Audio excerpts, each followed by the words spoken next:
வணக்கம் நேயர்களே, விஷன் 9 டிவிக்காக நான் உங்கள் லக்ஷ்மி நாராயணன். இப்போ நம்ம பார்க்க போகிறது வார ராசி பலன் 15ஆம் தேதியிலேருந்து 21ஆம் தேதி வரை எப்படி இருக்க போகுதுன்னு பார்க்க போகிறோம்.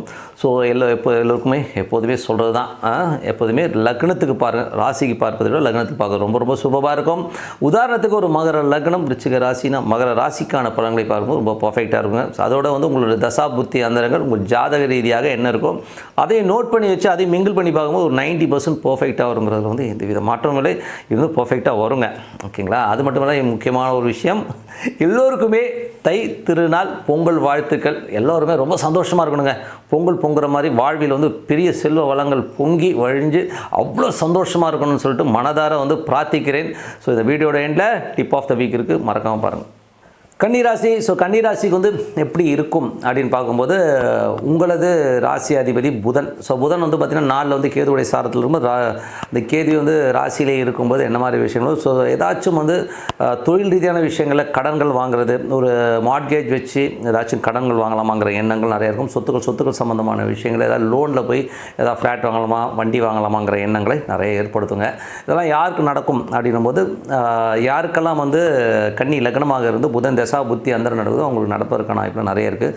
அதே நேரத்தில் கன்னியில் கேது செவ்வாயுடைய சாரத்தில் 3 8ஆம் அதிபதியான செவ்வாயுடைய சாரத்தில் இருக்கும்பொழுது என்ன மாதிரி விஷயங்கள் நடக்கும் அப்படின்னும் போது, அதே சொத்துக்கள் வாங்குறதுல பார்த்திங்கன்னா நிறைய ஒரு மனக்குழப்பங்களும் ஸ்ட்ரெஸ்ஸும் வரும். யாருக்கு வரணும் போது, யாரெல்லாம் கன்னி லக்னமாக இருந்து கேது தசா புத்தி அந்தரம் நடக்குதோ அவங்க ரொம்ப கேர்ஃபுல்லாக இருக்கணும். எந்த மாதிரி விஷயங்களை கேர்ஃபுல்லாக இருக்கணும்னா, ஒரு சொத்துக்கள் விற்பனை சம்மந்தமான விஷயங்கள் ரொம்ப ஜாக்கிரதையாக இருக்கணும். ஒரு கம்யூனிகேஷன் எங்கனாச்சும் ஒரு வார்த்தையை சொல்கிறதுக்கு முன்னாடி 1க்கு 2 முறை யோசித்து சொல்கிறது ரொம்ப ரொம்ப நல்லதுங்க. ஸோ அதனால் ஒரு ஸ்ட்ரெஸ்ஸு டென்ஷன் வருவதற்கான வாய்ப்புகள் இருக்கணும். ரொம்ப கவனமாக இருக்கிற ஒரு காலகட்டங்க. ஏன்னா 3 8ஆம் அதிபதியான செவ்வாய் 4ல் இருக்கும்போது தாயாருக்கும் உங்களுக்குமே நிறைய கருத்து வேறுபாடு, நிறைய டென்ஷன்ஸ் வருவதற்கான வாய்ப்புகள், ரொம்ப கேர்ஃபுல்லாக இருக்கின்ற ஒரு காலகட்டங்க. ஸோ கொஞ்சம் கேர்ஃபுல்லாக தான் இருக்கணும். ஸோ 4ஆம் அதிபதியான குரு. ஸோ 4ஆம் அதிபதியான குரு பார்த்திங்கன்னா உங்களுக்கு 8ல் இருக்குது. சொத்துக்கள் சம்மந்தமான விஷயங்கள் நிறைய தலைவலிகள் உட்காருங்க. ஸோ தேவையில்லாத ஒரு விஷயங்கள், தாயார் சம்மந்தமான விஷயங்கள் அவங்களுக்கு உடம்பு சரியாமல் போகிறதோ, இல்லை அவங்கக்கிட்ட ஒரு வாக்குவாதங்கள் ஏற்படுவதற்கான சின்ன மன உளைச்சல் வருவதற்கான வாய்ப்பு, ரொம்ப கவனமாக இருக்க வேண்டிய ஒரு காலகட்டம். இதெல்லாம் யாருக்கு நடக்கும் அப்படின்னும் போது, யாரெல்லாம் கன்னி லக்னமாக இருந்து குரு தசா புத்தி அந்தரங்கள் நடக்குதோ அவங்களுக்கு தான் இது நடக்குமே இல்லை, மற்றபடி ஒன்றும் பெரிய பிரச்சனை இல்லை. மற்றபடி பார்த்திங்கன்னா உங்களுக்கு 3 8ஆம் அதிபதி செவ்வாய் பார்த்திங்கன்னா 4ல் இருக்கும்போது பக்கத்து வீட்டுக்காரரிடம் ரொம்ப கேர்ஃபுல்லாக இருங்க. யாராவது பக்கத்து வீட்டுக்காரங்கிட்ட கொஞ்சம் சண்டை போடுறது, இந்த மாதிரி விஷயம் நடப்பதற்கான ரொம்ப கவனமாக இருக்கணும் ஒரு காலகட்டங்கள்.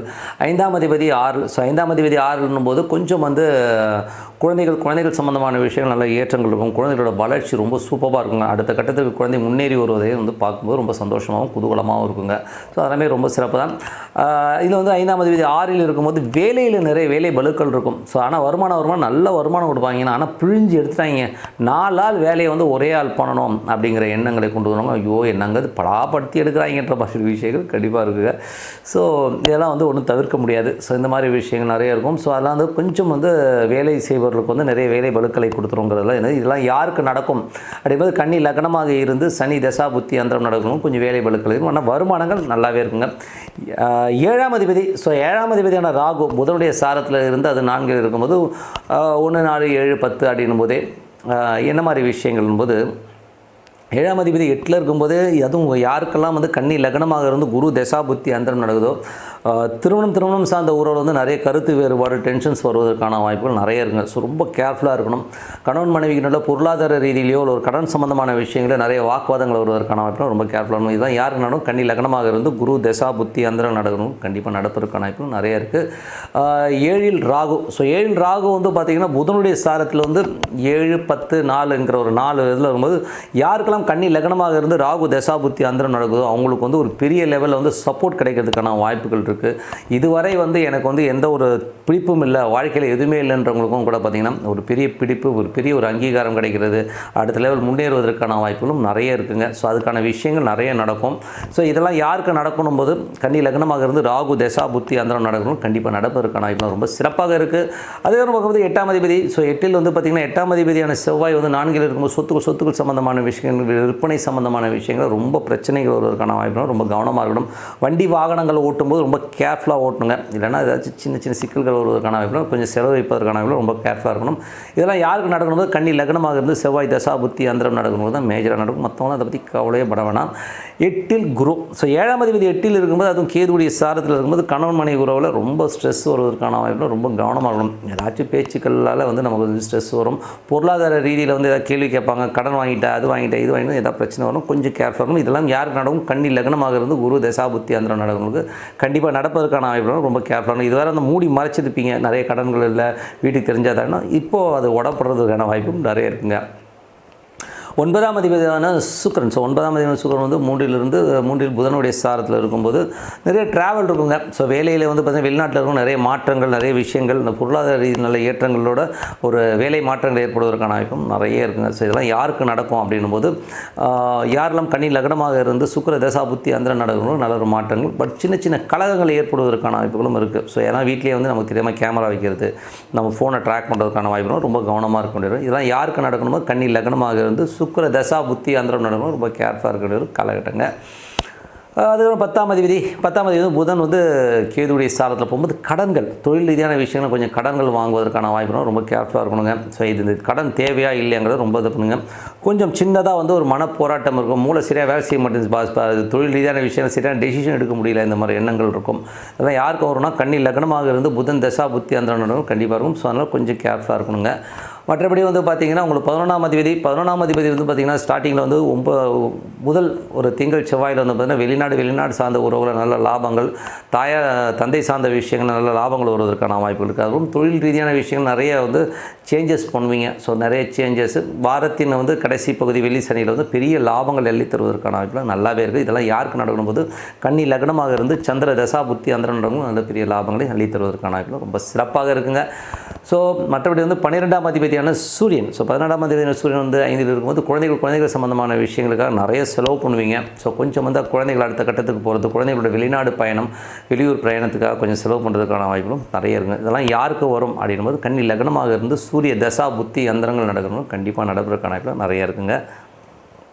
Tip of the week. So dip of the வீக்கில் இப்போ நம்ம பார்க்க போகிறது என்ன அப்படின்போது, எல்லோருமே வந்து ஒரு அஷ்டம சனியோ 7ரை சனியோன்னும் போது ஐயோயோ அப்படின்னு சொல்லி பயந்துடுறோம். ஸோ உதாரணத்துக்கு ஒரு சின்ன விஷயம் சொல்லலாம், அப்படி பயப்பட வேண்டிய அவசியம் கிடையாது. ஏன்னா இப்போ வந்து கடக லக்னத்துக்கு வந்து அஷ்டம சனின்னு சொல்லுவாங்க. 8ல் வந்து கும்பத்தில் போயிட்டுருக்கு சார், அஷ்டம சனி சார், ஒன்றும் ஆகாது சார் அப்படிலாம் கிடையாதுங்க. அது வந்து யாரை பாதிக்கணும் போது, யாரெல்லாம் கடக லக்னமாக இருந்து அவங்களுக்கு வந்து சனி தசா புத்தி அந்தரம் நடக்குதோ அவங்களுக்கு தான் பாதிக்கும். மற்றவங்களெலாம் ஒன்றும் பெருசாக பாதிக்காது. அதை வந்து முதல்ல வந்து நம்ம மைண்டில் வச்சுக்கணும். ரெண்டாவது, இந்த வாட்டி வந்து கடக லக்னமாக இருந்து சனி தசா புத்தி அந்தரம் நடக்குது பார்த்திங்களா, அவங்களுக்கு எவ்வளோ கஷ்டங்கள் இருந்தாலும் இந்த வாட்டி ஒரு பெரிய ராஜயோகத்தை வந்து கொடுக்க போகுது இந்த அஷ்டம சனி. அது எப்படிங்கிறத தான் நான் இந்த வாட்டி சொல்ல போகிறேன். ஏன்னா இப்போ ஜூன் மாதத்துக்கு பார்த்திங்கன்னா, இப்போ ஏப்ரல் மேல வந்து குரு வந்து ரிஷபத்துக்கு வந்துடுவாருங்க. ஜூன் மாதத்தில் வந்து பார்த்திங்கன்னா கரெக்டாக வந்து அந்த ரிஷபத்தில் போகின்ற அந்த காலகட்டத்தில் வந்து இங்கே வந்து சனி வந்து குருவுடைய நட்சத்திரத்தில் போவாருங்க. ஸோ இந்த காலகட்டம் வந்து ஒரு பொன்னான காலகட்டங்க. அதாவது பூரட்டாதி நட்சத்திரத்தில் இப்போ சதயத்தில் போயிட்டுருக்காரு, அதுக்கப்புறம் பூரட்டாதியில் போயிடுவார். ஸோ பூரட்டாதியில் போகின்ற அந்த காலகட்டத்தில் வந்து பார்த்திங்கன்னா அது வந்து குரு வந்து 11ல் போயிடுவார். ஸோ 8-11ங்கிற ஒரு காலகட்டம் வந்து வேலை செய்ய ஆரம்பிங்க. அது மாதிரி ஒரு விபரீத ராஜயோகம் பார்க்கவே முடியாதுங்க. இவனுக்கு எங்கேருந்து பணம் வரும், எங்கேருந்து யார் ஹெல்ப் பண்ணாது, தடார்னு இருக்கிற பிரச்சனைலாம் சால்வ் ஆகி திடீர் அதிர்ஷ்டங்களையும் திடீர் ஒரு தன வரவுகளையும் கண்டிப்பாக ஏற்படுத்திடுங்க. அதனால் வந்து குருட்டாம்போக்கில் எனக்கு வந்து 7ல் சனி வந்துருச்சு, அஷ்டம சனி வந்துருச்சுன்னு சொல்லிட்டு ஓட அழுகுறது, இந்த 10ல் குரு வந்துருச்சு, ஐயோ 10ல் குரு வந்துருச்சு என்ன பண்ணுறதுனா வந்து பிளைண்டாக வந்து ராசி பலன்களை பார்த்து ஏமாறாதீங்க. ஏன்னா மேஜராக வந்து நடக்கிறதே வந்து உங்கள் தசா புத்தி வச்சு தான் நடக்கும். ஸோ அதை வந்து முதல்ல வந்து நீங்கள் புரிஞ்சுக்கணும். ஸோ அந்த மாதிரி தசா புத்திகள் மூலியமாக கால்குலேட் பண்ணி பார்த்து அது கோச்சாரத்தில் லிங்க் பண்ணும்போது தான் அது சூப்பராக. அதனால தான் வந்து நம்ம தசா புத்திகளை மெயினாக நம்ம வார ராசி பலனில் சொல்லிட்டு வரோங்கிறத வந்து மைண்டில் வச்சுக்கோங்க. ஏன்னா வேறு யாரும் இந்த தசா புத்தியை வந்து மைண்ட்லேயே வச்சு, அதனால தான் சொன்னால் ராசிக்கு பார்க்குறதோ லக்னத்துக்கு பாருங்கன்னு சொல்கிறதும் அதுக்காகத்தான்.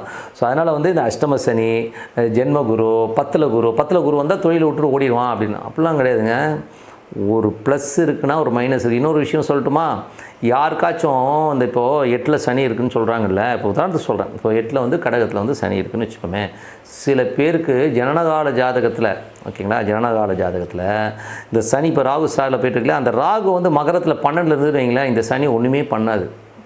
அந்த மாதிரி விஷயங்கள்லாம் எவ்வளோ இருக்குது. ஒரு தசாநாதன் வந்து 12 நின்றுட்டார், நீங்கள் ஒரு நட்சத்திர சாரநாதன் 12 நின்னாலும் அந்த அஷ்டம சனி ஒன்றுமே பண்ணாது. ஸோ இந்த மாதிரி நிறைய வந்து லூப் ஹோல்ஸ் வந்து நிறைய இருக்குது. அதே மாதிரி வந்து 8இல் உள்ள கிரகம் வந்து டோட்டலாக வந்து என்ன பண்ணணும்னா பேராசேதம் உண்டு பண்ண முடியும், மற்றபடி ஒன்று நம்ம அதில் மட்டும் கொஞ்சம் கண்ட்ரோலாக இருந்துட்டால் போதும். அப்போ என்ன பண்ணணும், ஒரு நல்ல ஒரு தேர்ந்த ஜோதிடத்தில் வந்து கெட்ட காலம் வரும்போது வேறு என்ன ஃபீல்டில் போனால் நம்ம நல்லாயிருக்கும். இப்போ திசை வந்து ஒரு 8 கூடிய திசை வந்துருச்சுன்னா நம்ம என்ன பண்ணணுங்கிறது வந்து உங்களுடைய சார்ட்டில் வந்து நிறைய சார்ட்ஸ் இருக்குங்க. ஸோ நம்ம எதில் போனால் நம்ம ஜெயிக்க முடியும், எந்த மாதிரி விஷயத்தில் போனால் வெளியில் வர முடியுங்கிறத வந்து நமக்கு கரெக்டாக கணிக்க முடியும். ஸோ அதனால் வந்து எடுத்தோடனே நெகட்டிவாக வச்சுக்கிட்டு அழக்கூடாதுங்கிறதுக்காக தான் இந்த டிப் ஆஃப் தி வீக். அதனால் வந்து அஷ்டம சனி வந்திருக்கு, ஜென்ம சனி வந்திருக்கு, ஐயோ 10ல் குரு, இதெல்லாம் ஒன்றுமே வேண்டாம். ஹாப்பியாக இருங்க. நல்ல விஷயங்களை நினச்சி பிரார்த்தனை பண்ணுங்கள். மனதார இறைவனை பிரார்த்தனை பண்ணிங்கன்னா அதுக்கான ஆள் உங்கள்கிட்ட வந்து ஆட்டோமேட்டிக்காக வருவாங்க. நடக்கிறதுலாம் சூப்பராக இருக்கும். எல்லோருக்குமே மீண்டும் எனது இனிய பொங்கல் வாழ்த்துக்கள். எல்லாருமே சந்தோஷமாக இருக்கணுங்க. ஓகேங்களா, எல்லாமே ஹாப்பியாக இருப்போம்.